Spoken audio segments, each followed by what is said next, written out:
an episode of Tori's Tea Time Talk with God. I know it's been a minute, and we left off on Enoch, whose name means what?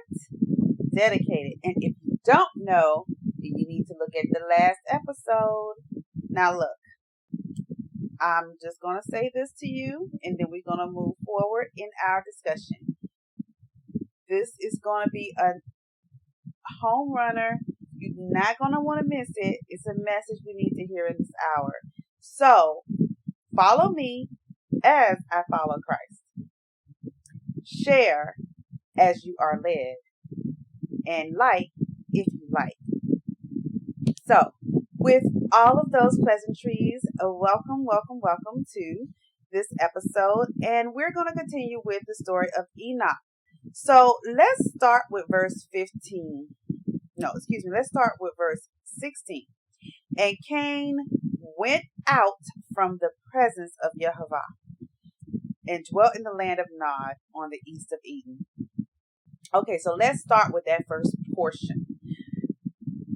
Nothing good can come when we leave the presence, when we go out from the presence of Jehovah. Nothing good can come from that. So that is the basis of what happens next. So now we find that Cain knew his wife. When you see the word Cain knew and wife is right after it, okay, y'all, we all grown ups. That means that intercourse has taken place. And so now there is a conception that takes place. And that conception is what? Enoch. Which Enoch means dedicated. Now, this is not to be confused with another Enoch that we're going to hear about in the lineage of Seth, which is another child of Adam and Eve. But we're going to focus on this one, which, as you can see here, the actual Hebrew would actually be the kah, which would make more of the sound of Hanak instead of Enoch, as we say in English. It's actually more going to be like Hanak. So his name means dedicated. Could be also initiated. And so this begs the question, what are we dedicated to? Because it's important that we understand the dichotomy that's taking place here. And it's going to become even clearer as we get into the other Enoch or Hanak from the lineage of Seth. Because what you're seeing here is God is now laying out the foundation and the genealogy of what is going to be the next stream of humanity until we get to Noah. And it's important to pay attention to this because in the story, it's telling you the future. It's telling you what's going to happen. A lot of the same players are still on the field. At least not these players, because all of them were being wiped out, except for, of course, Noah and his 3 children, their wives, and his wife.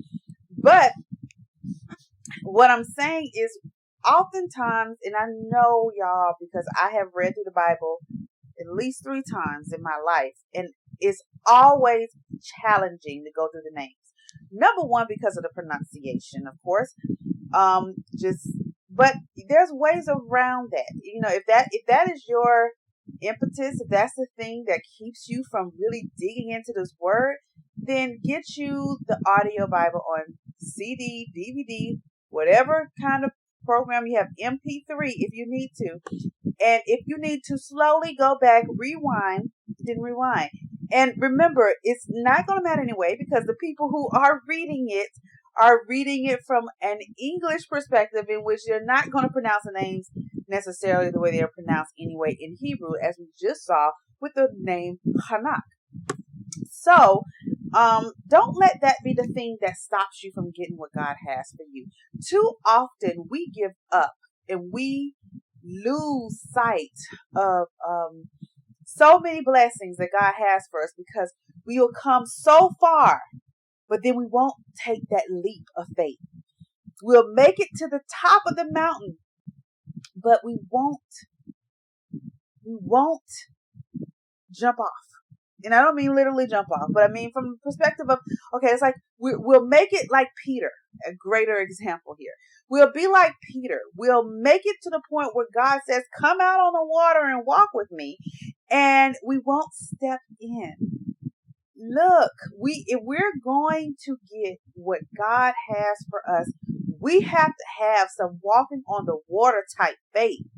We have to believe that it's worth persevering and pushing through so that we can get to the other side. If you have not listened to my other Tori Seat Time Talks with God, and then you really don't understand what I'm saying. But we really got so much out of just looking at Cain and his name, looking at the things that have happened, and even, starting into the story of Enoch.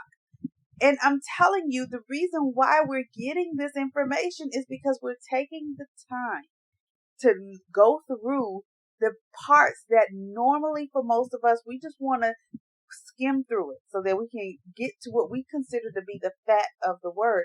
And look, all of it is rich, okay? The word is like a really good, soft, gooey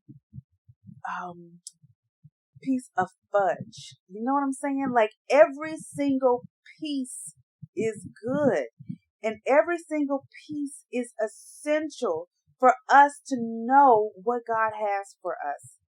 Now, not everything that we read is all God inspired, but it's not all God endorsed. And so what I mean is, obviously, we do not want to follow in this story.